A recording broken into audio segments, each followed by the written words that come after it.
Muito bem, queridos. Eu gostaria de convidá-los para que abram suas Bíblias em Tiago, no capítulo 4. Hoje nós vamos ler o trecho entre o versículo 7 e o versículo 10. Tiago, no capítulo 4, do verso 7 ao verso 10. Caso você esteja sem a sua Bíblia, você pode acompanhar a leitura aqui na TV atrás de mim. O texto será exibido nela também. Carta de Tiago, no capítulo 4, a partir do verso 7. A palavra de Deus diz assim: portanto, submetam-se a Deus. Resistam ao diabo e ele fugirá de vocês. Aproximem-se de Deus e ele se aproximará de vocês. Pecadores, limpem as mãos. E vocês que têm a mente dividida, purifiquem o coração. Entristeçam-se, lamentem-se e chorem. Troquem o riso por lamento e a alegria por tristeza. Humilhem-se diante do Senhor e Ele os exaltará. Senhor, tudo nessa manhã comunicou ao nosso coração que o Senhor é um Deus glorioso, majestoso, imenso. Nós te louvamos porque o nosso coração é visitado pela Tua presença. Mas, Deus, o que nós te pedimos nesse momento, conscientes de que o Senhor sabe aquilo que nós necessitamos de fato, melhor do que nós mesmos, é que o Senhor nos dê da Tua palavra. Senhor, nós não te pedimos que o Senhor nos conceda aquilo que o nosso coração quer, mas aquilo que o nosso coração precisa, e só o Senhor sabe. Que pela Tua palavra nós sejamos instruídos nesse dia. E os filhos e as filhas de Deus, e todo aquele que tem sido chamado para perto do Senhor, e que tem sentido o coração estranhamente aquecido por esse amor de Deus, e por esse convite de Deus para andar mais ao lado do Senhor, que todos nós sejamos confrontados em amor pela Tua palavra, de modo que saiamos daqui convencidos de que, apesar da imperfeição daquele que prega, da indignidade de todos os presentes, o que fala e os que ouvem, o Senhor falou conosco. Em nome de Jesus nós oramos. Amém. Queridos, nós temos visto aqui nas últimas semanas, observando as palavras desse capítulo 4 aqui, que hoje a gente chega na exposição até o verso 10, que Tiago nos coloca, desde o início do capítulo 4, diante de algumas realidades difíceis de encarar. Primeiro, ele começa a falar sobre a realidade das guerras entre nós, que são resultado da guerra que está dentro de nós.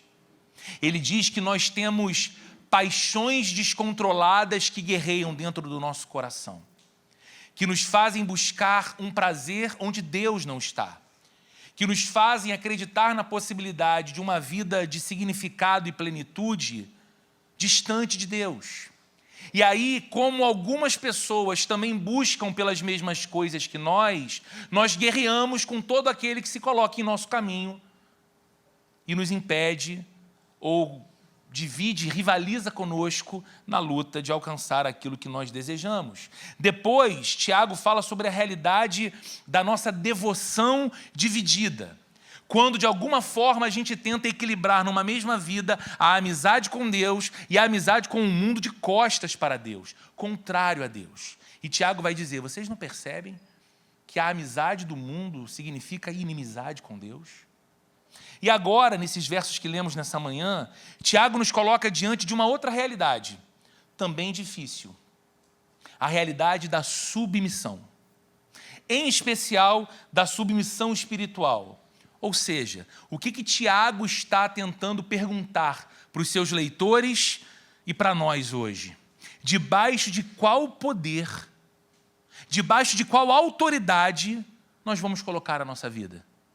Debaixo da autoridade de Deus ou debaixo da autoridade do diabo? Que algumas pessoas sequer gostam de ouvir a menção, mas a Bíblia está cheia de instrução a respeito disso e nos convidando a não desconsiderar não apenas a existência do maligno, mas as suas ações no mundo e as suas intenções quanto à nossa própria vida. Então, estamos mais uma vez diante de um texto que nos fala sobre isso. E por que eu digo que essa realidade da submissão é uma realidade difícil de encarar? Bom, é simples, basta olhar à nossa volta.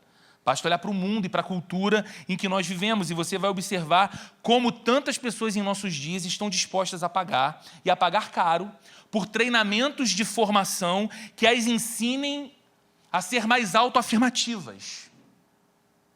Que as ensinem não apenas a terem o protagonismo da sua própria vida, uma expressão que hoje é muito falada, mas também as ensinam a exercer influência sobre os outros, domínio sobre os outros. Então, numa cultura em que você só pode aceitar o papel principal, ninguém quer ser figurante. Numa cultura em que você tem que ter o protagonismo, você não pode digerir bem a palavra submissão. Estar sob alguém, sob alguma autoridade. Então, considerando isso, eu creio que poucas pessoas em nossa cultura frequentariam a sala do mestre Tiago. Porque o tema de Tiago aqui é submissão. Não é protagonismo, não é autossuficiência, não é independência, não é você ser o autor da sua própria história. É submissão à autoridade e ao poder de Deus. Parece que Tiago está falando então de um tema fora da nossa realidade. E aí a gente percebe como que de fato o evangelho tem esse elemento contracultural. Não que o evangelho seja um inimigo da cultura. E tudo que a cultura faz ou advoga, o evangelho é hostil ou contra ela. Mas sempre quando a cultura, e cultura aqui eu não estou falando de arte, expressão artística, eu estou falando de modo de vida, sempre que a nossa estrutura de vida se coloca antagônica à vontade de Deus e à revelação de Deus, ali está o evangelho nos ensinando a remar contra essa maré. E Tiago começa então o verso 7 dizendo essa expressão: portanto, submetam-se a Deus. E esse portanto aqui nos coloca em conexão com tudo que ele vinha dizendo até aqui, desde o início do capítulo 4. É como se Tiago estivesse dizendo o seguinte: olhe um pouco para trás. Portanto, diante de tudo que foi pensado agora por vocês, nas palavras que eu disse, olhem para trás e parem de fazer amizade com o mundo. Parem de fazer guerras uns contra os outros. Se há algo ao que você deve se devotar, se há algo que você deve fazer, então é isso. Submeta-se a Deus. Submetam-se a Deus.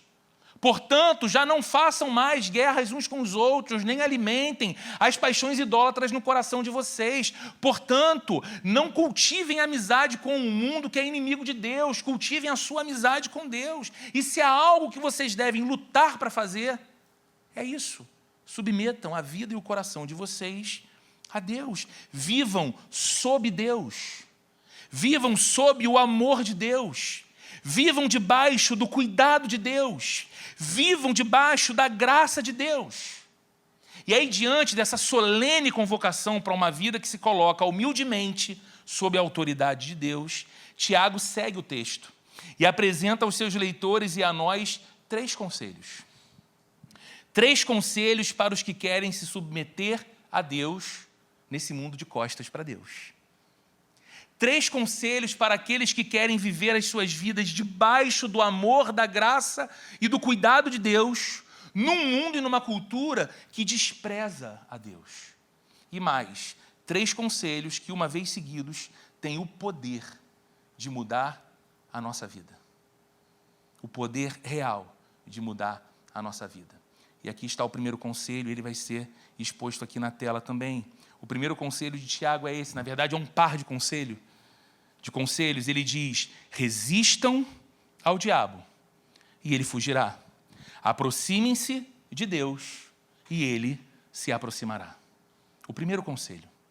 E é isso que diz o verso 7, a segunda parte e o início do verso 8, não é? Resistam ao diabo e ele fugirá de vocês. Aproximem-se de Deus e ele se aproximará de vocês. O que a Bíblia faz aqui? Ela descreve 2 ações que devem ser praticadas pelos cristãos, mas também 2 promessas que serão cumpridas por Deus nessa história toda. Como a primeira ação, Tiago nos diz: resistam ao diabo. A primeira ação, que é destinada a todo cristão, que é digna da atenção de todo cristão, é essa forte expressão de Tiago: resistam ao diabo. E depois, aproximem-se de Deus.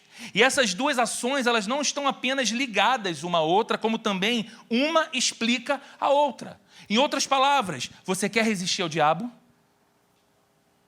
Você quer resistir às tentações do maligno, como a Bíblia descreve? Você quer resistir e estar preparado para enfrentar os ataques do maligno ou os dardos inflamados do maligno, como a Bíblia também descreve, que são lançados contra a nossa vida?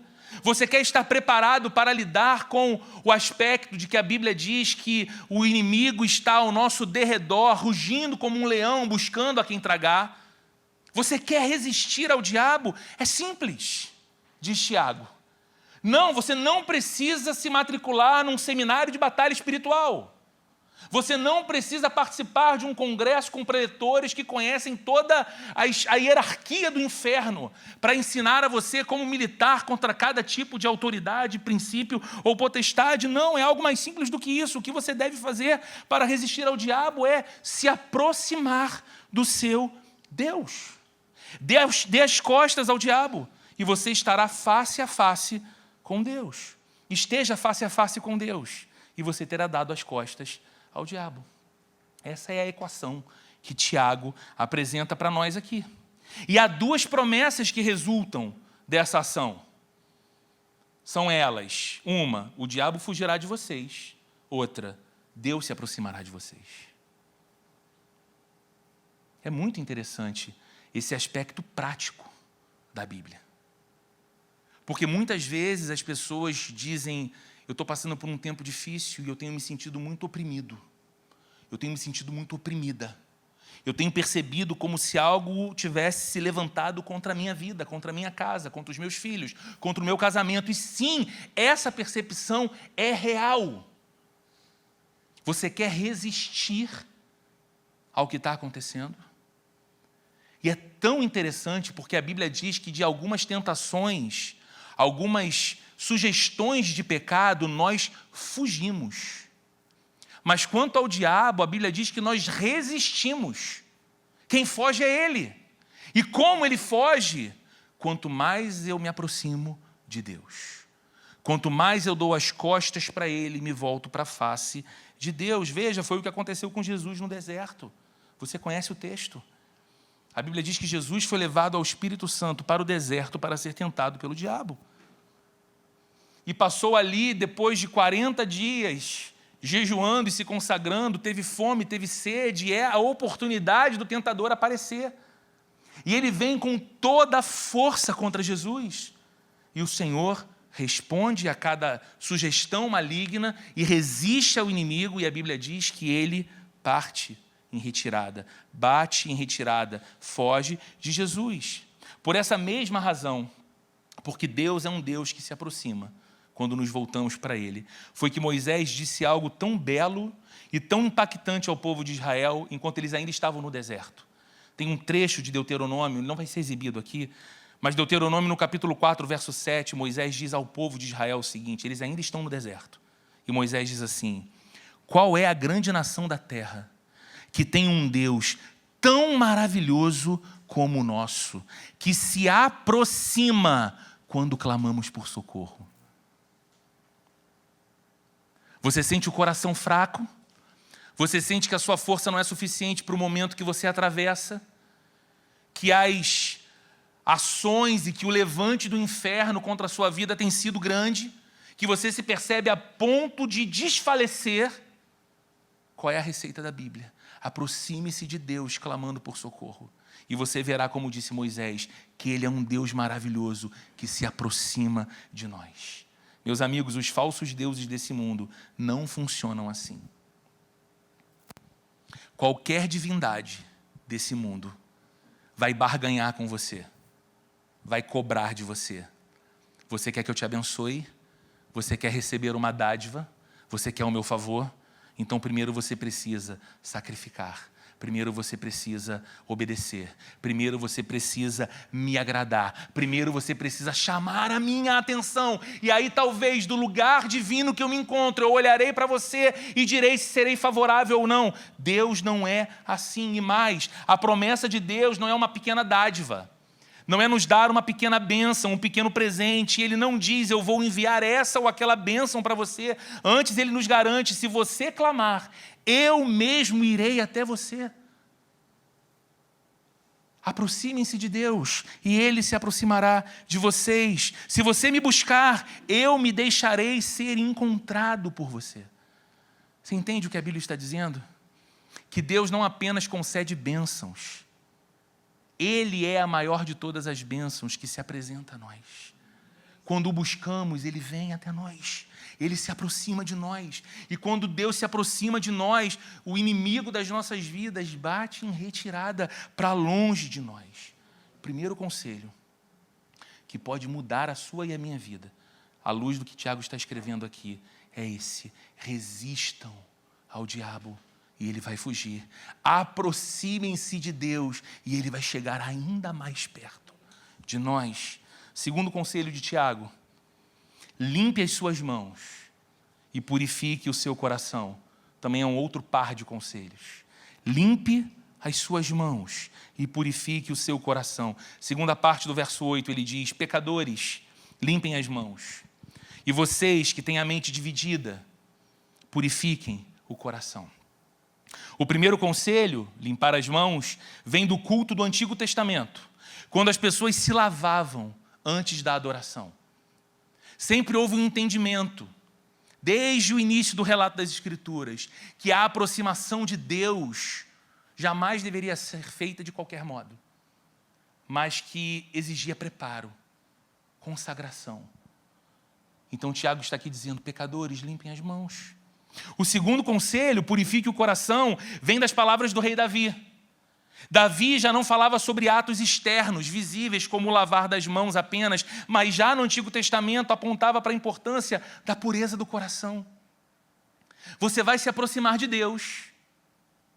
Tenha certeza não apenas de que suas roupas estão adequadas e limpas, as suas mãos estão lavadas e não há sujeira exterior em você, mas tenha a certeza de que o seu coração foi banhado para ser purificado, porque você se apresenta diante de um Deus que é santo.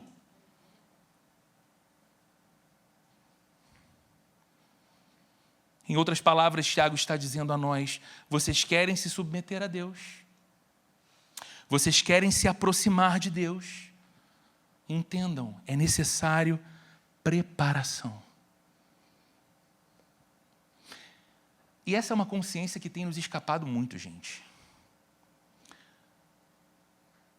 Você não precisa me responder, por favor, mas no seu próprio coração. Você conseguiu dedicar um mínimo de tempo, neste domingo, de preparo do seu coração para o culto que você veio prestar a Jesus? Ou foi aquela correria louca de acorda filho, prepara a criança, toma banho, toma café, ajeita a casa, pensa no trabalho, tenta adiantar alguma coisa, quando se vê já está no trânsito, o sol está quente, e chegou aqui, de repente o culto já até começou. E a gente fala: não tive nem tempo. De quem nos aproximamos? Porque se você veio encontrar com os seus amigos, está tudo certo. Você veio de modo adequado. Se você veio sentar por um tempo para escutar alguém falar, está tudo certo. Agora, se você veio para um lugar cuja única finalidade é ser uma comunidade que presta cultos ao Deus vivo, que celebra a presença de Deus e que se reúne nas manhãs do domingo justamente para celebrar a salvação e proclamar a salvação que o Deus Todo-Poderoso concede, se é desse Deus, o Rei dos Reis e Criador do Universo, que nos aproximamos, chegamos aqui sem um mínimo de preparo? Limpem as mãos, limpem os corações. É Tiago dizendo: vejam por vocês mesmos o que andam fazendo com as mãos. Se guerreando pelo reino do Senhor, ou se fazendo guerra pelo reino de vocês. Quais são as obras que ocupam as suas mãos todos os dias? Pelo que você está militando? Com que você está se envolvendo? O que vale você tocar? O que vale você alcançar? É a luta da construção do seu reino, do seu império, das suas vontades? Ou você tem colocado as suas mãos a serviço do reino do Senhor? Vejam como anda o coração de vocês. Ele é totalmente do Senhor? Ou ele tem um caso de amor com o mundo enquanto se declara casado com Deus? Enquanto diz, Senhor, quanto eu te amo. E quando canta, Jesus é o centro de todo o meu ser e nada mais importa. Continua mantendo um caso de amor com um mundo inimigo de Deus. Todos nós podemos chegar a Deus. Todos nós. Mas esse se aproximar de Deus não acontece de qualquer maneira. Não acontece sem a devida preparação. E isso nos leva ao terceiro conselho de Tiago, para aqueles que querem se submeter a Deus num mundo de costas para Deus. Então você lembra? Resistam ao diabo e ele fugirá de vocês, aproximem-se de Deus e ele se aproximará de vocês. Limpem as mãos e purifiquem os corações. E agora, o terceiro conselho de Tiago. Aprenda a se entristecer, lamentar e chorar. Talvez você não tenha coragem, mas a sua vontade seria me dizer, Roberto, me desculpa. Eu não levantei domingo de manhã, numa vida dura como é a minha, para ir para um culto, para escutar que eu preciso aprender a ficar triste, a me lamentar e a chorar. Porque como diz a antiga música do Silva, o rap do Silva, eu só quero é ser feliz. Então você vai me desculpar, esse conselho eu não quero para mim.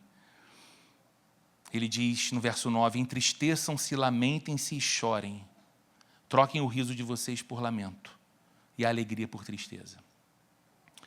Para entender o que Tiago diz aqui, eu queria muito te pedir que você prestasse atenção no que eu tenho para dizer. De fato, é muito importante.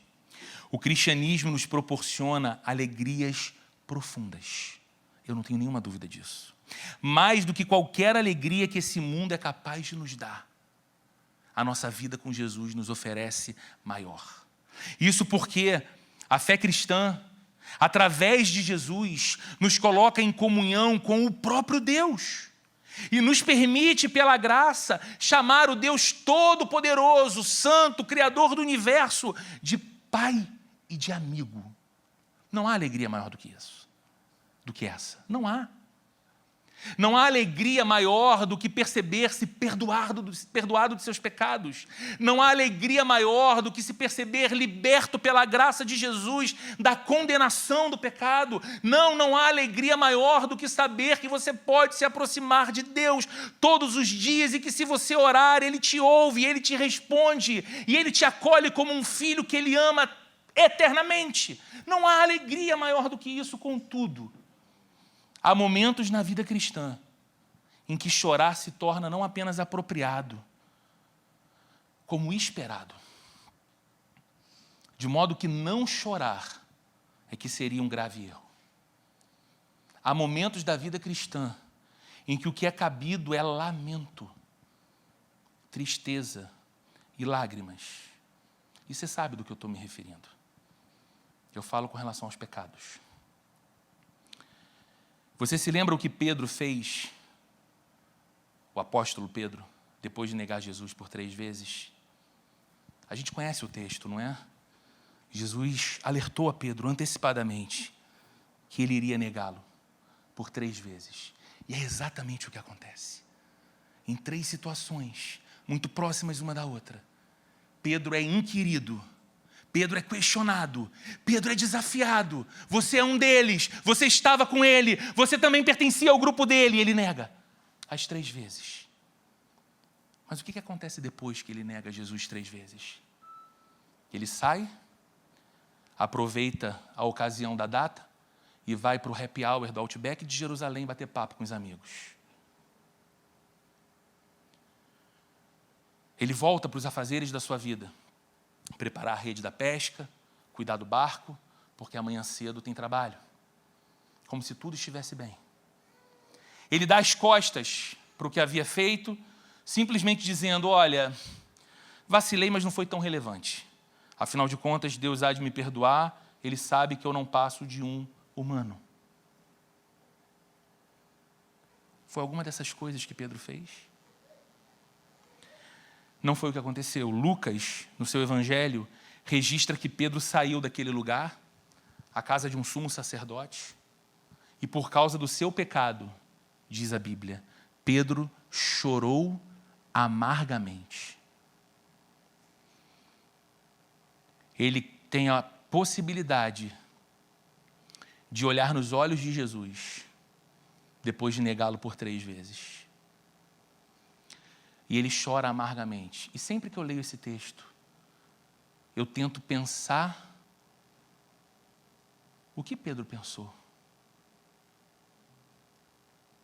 Será que ele chora lembrando que foi ele um dia que, assustado no mar, vê a presença de alguém se aproximando, andando pelas águas na direção do barco, pensa ser um espírito, pensa ser qualquer coisa mais fantasmagórica, e Jesus fala, andando das águas, não tenha medo, sou eu.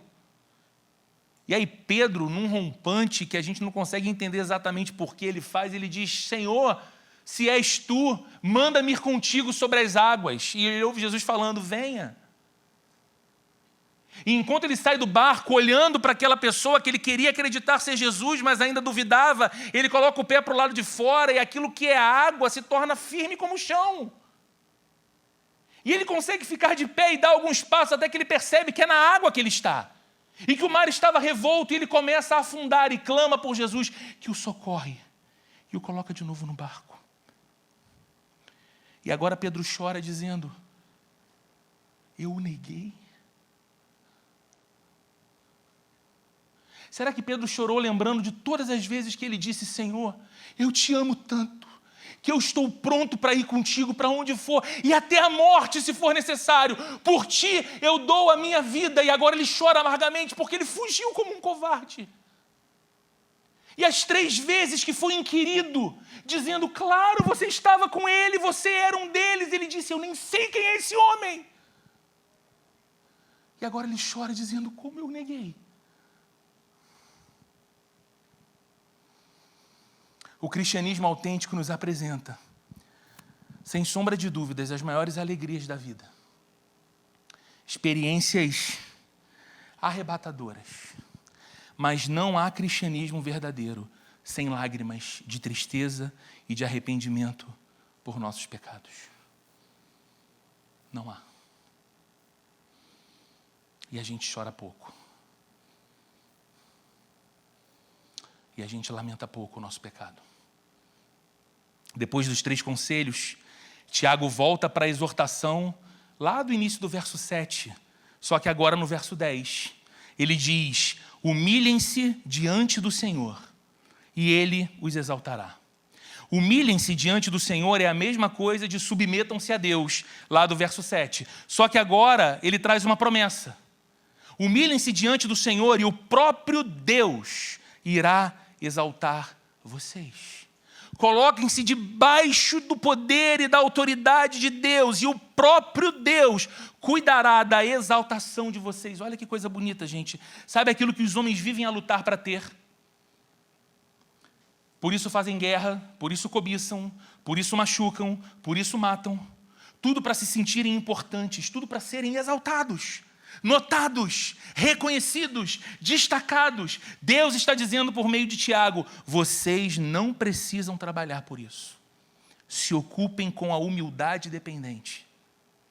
Se ocupem da submissão diante de mim, pois eu já me ocupei com a exaltação eterna de vocês. Eu estou ocupado com o trabalho de exaltá-los eternamente. Foi isso que ele fez com Jesus. E, através de Jesus, foi isso que ele fez com a gente. O apóstolo Paulo, escrevendo aos Filipenses, no capítulo 2, diz que o Senhor Jesus se humilhou, não é? E que foi obediente até a morte, morte de cruz. E o que Deus, o Pai, fez então com ele? Diz Paulo, por isso, pela humilhação, Deus o exaltou à mais alta posição e lhe deu o nome que está acima de todo nome, para que ao nome de Jesus todo joelho se dobre e toda língua confesse que só Ele é o Senhor, para a glória de Deus Pai. E curiosamente, Tiago está dizendo o mesmo. Deus fará com vocês, pecadores caídos. Deus fará com vocês, pessoas diminuídas pela própria condição natural do seu coração. Por causa de Cristo, Deus mesmo irá exaltar vocês à condição de filhos e de herdeiros do reino eterno. A maior de todas as exaltações. E aqui eu pergunto, se é assim, como é que nós devemos lidar com a exaltação diante dos homens? Se Deus há de exaltar aqueles que se colocam humildemente debaixo do seu poder, como nós lidamos com essa exaltação diante dos nossos semelhantes? Se Deus nos permitir sucesso na profissão, se Deus permitir a você êxito nas suas realizações, destaque na família, como é que você pode seguir humilde em dias de exaltação entre os homens? Só tem uma resposta. Você só consegue permanecer humilde como um cristão deve ser, quando está passando pela exaltação, que é promessa cumprida pelo próprio Deus na nossa vida, se você contemplar a glória de Deus. Eu vou explicar. Eu peço a sua atenção que eu estou caminhando para a nossa conclusão hoje. Se nos compararmos com os nossos semelhantes, nós vamos encontrar muitas vezes pessoas melhores e piores do que nós naquilo que nós fazemos. Se você é médico, você vai encontrar médicos melhores que você e médicos piores que você. Se você é administrador, você vai encontrar administradores melhores que você e piores que você. Se você é psicólogo, você vai encontrar psicólogos melhores que você e piores que você. Já entendeu? Eu posso dar mais 10 exemplos? E o que acontece? Nós sempre seremos desafiados a competir com quem está acima.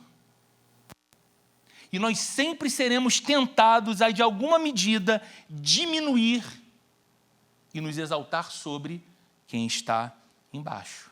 Porque nós estaremos sempre nos comparando uns com os outros, pecadores com pecadores. Mas quando você contempla a glória de Deus, quando você se compara com Deus, você não corre esse risco. Porque nós estamos e estaremos eternamente aquém de Deus. E somos assim, então, convencidos de que todos somos igualmente pecadores e carentes de sua graça. Então, manter-se humilde em dias de exaltação é tratar os outros como nós fomos tratados por Deus. Como que o Deus exaltado em glória tratou a cada um de nós? Assim nós devemos tratar todas as outras pessoas e mais. A nossa exaltação concedida por Deus é uma oportunidade de dar a Ele glória e louvor. Por causa de Cristo e também por todas as dádivas que Ele nos concede. Então o cristão, por assim dizer, se aproveita da exaltação que vive para exaltar. Não a si mesmo, mas ao seu Deus. O cristão usa o seu destaque pessoal para destacar a Deus. Concluindo, como nós devemos então nos relacionar com Deus em submissão? Lembra, Tiago resume as nossas possibilidades a duas, e eu gosto muito dessa simplicidade prática da Bíblia. Vocês querem estar sujeitos a Deus ou ao diabo? Quem quer se submeter a Deus? Como nós devemos nos relacionar com Ele então em submissão? A resposta bíblica também é prática, de maneira ativa. Devemos nos afastar do diabo e, ao mesmo tempo, nos aproximar de Deus. Se você quer colocar o diabo para correr da sua vida, se aproxime de Deus e ele vai fugir de você. O problema é que tem muito cristão que adora flertar com o maligno e depois não dá conta das consequências, não dá conta do resultado da sua brincadeira. Se você quer se aproximar de Deus e fugir do diabo, corra para o Senhor e dê as costas para Ele. Faça isso em seu casamento. Faça isso no seu relacionamento com seus filhos ou com seus pais. Faça isso no seu ambiente de trabalho. Faça isso naquelas situações em que você se sente mais fraco ou mais tentado, mais inclinado a ceder. Dê as costas ao diabo e olhe para Deus, volte-se para Deus, corra para Deus. Mas talvez você ouça tudo isso e se sinta muito longe hoje. A ideia de se aproximar de Deus não é tão viável, porque parece que você está a léguas de distância de Deus, talvez como aquele filho da parábola que Jesus contou, o filho pródigo da parábola, que ele foi para outra cidade, muito distante da casa de seu pai, e foi viver uma vida completamente distante daquela que ele foi criado para viver. Mas se esse é o seu caso, levante-se do lugar que você está hoje e dê um passo, o primeiro, na direção de Deus. E como aquele pai da parábola, Deus correrá na sua direção. Deus correrá para se aproximar de você.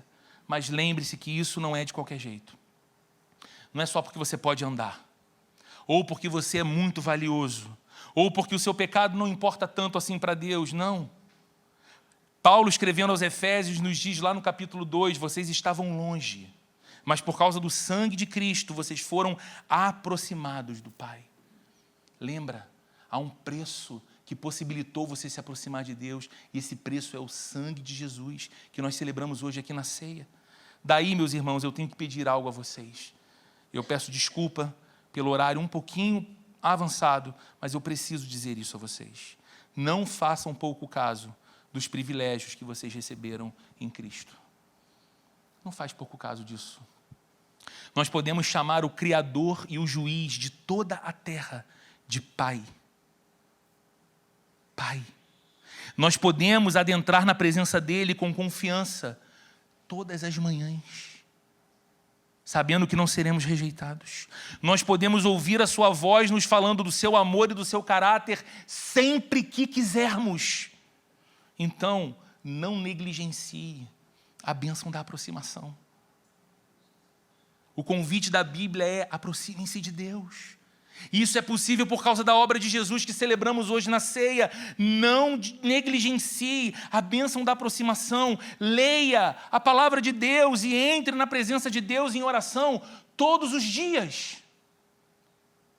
Se você não tem mais ou nunca teve uma Bíblia de papel, compre uma. Se você não pode comprar uma, com toda a liberdade do seu coração, me procure ao final do culto. Essa igreja quer ter o prazer de te dar uma Bíblia de presente. Tenha uma Bíblia, use uma Bíblia, leia a sua Bíblia. Ore todos os dias, fale com Deus todos os dias. E não faça isso de qualquer jeito. Porque a Bíblia está dizendo através de Tiago que essa aproximação precisa ser feita em consagração, em confissão de pecado, em arrependimento por causa deles. E, queridos, é minha responsabilidade alertar você quanto a isso. Porque alguns cultos dos nossos dias, eles são apenas felizes e triunfalistas.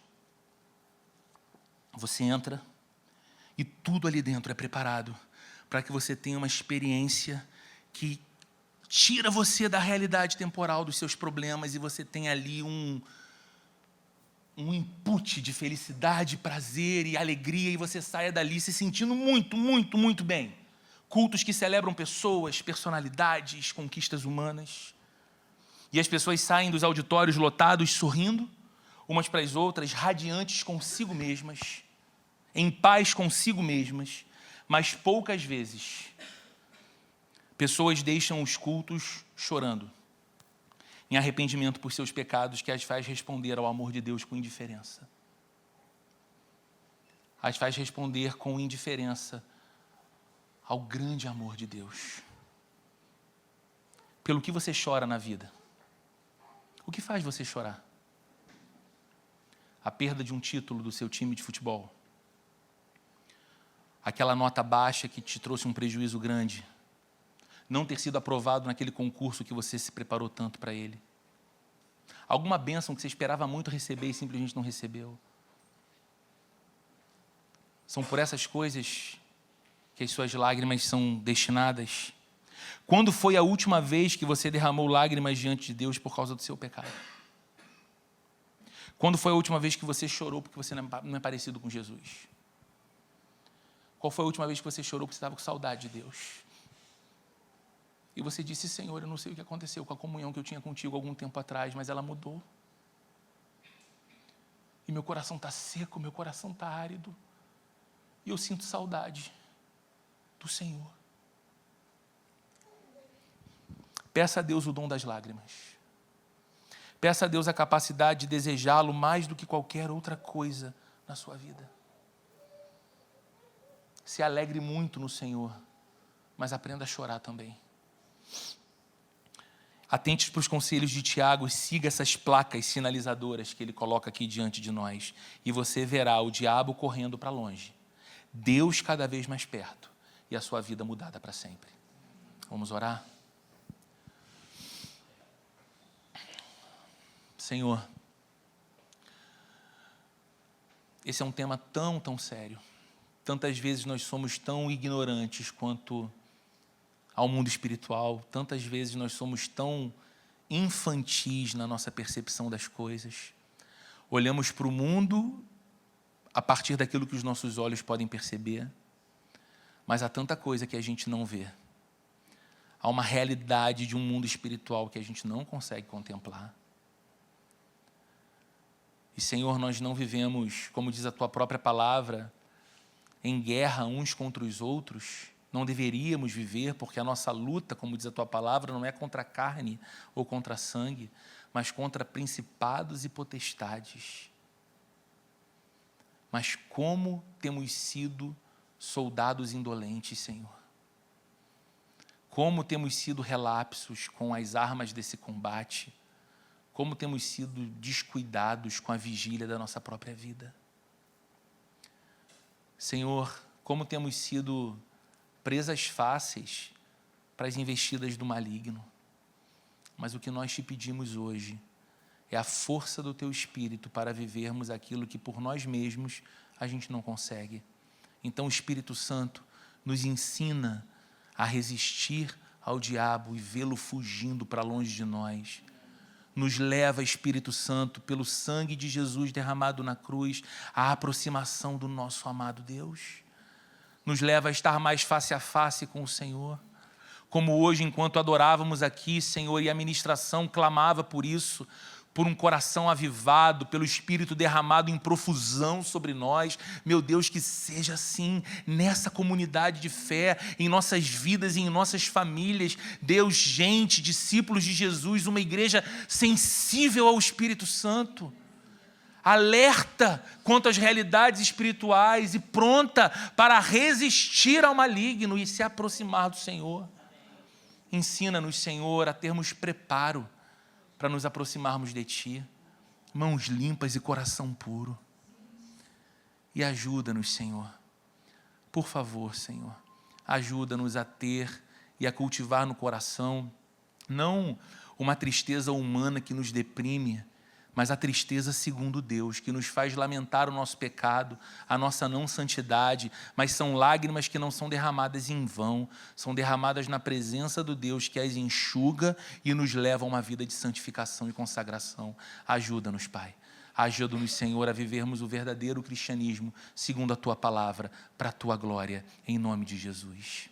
Que o amor de Deus, o nosso Pai, a graça de nosso Senhor e Salvador Jesus Cristo, e a comunhão e a consolação do Espírito Santo esteja sobre a vida de todo aquele que nessa manhã decide viver sob a autoridade de Deus, submetidos a Deus, resistindo ao diabo e aproximando-se de Deus, limpando as mãos e purificando o coração, lamentando o seu próprio pecado e vendo uma vida de santidade florescer, hoje e para todo sempre, Senhor.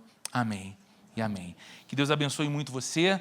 Nós estaremos juntos no próximo domingo. Se você nos visita, nós temos ali fora um presente para você da nossa igreja e a gente pede que você não vá embora sem levá-lo. É uma cortesia do nosso coração para você. Passe ali, pegue, fique à vontade e que você tenha um excelente domingo na presença de Jesus. Vamos todos em paz.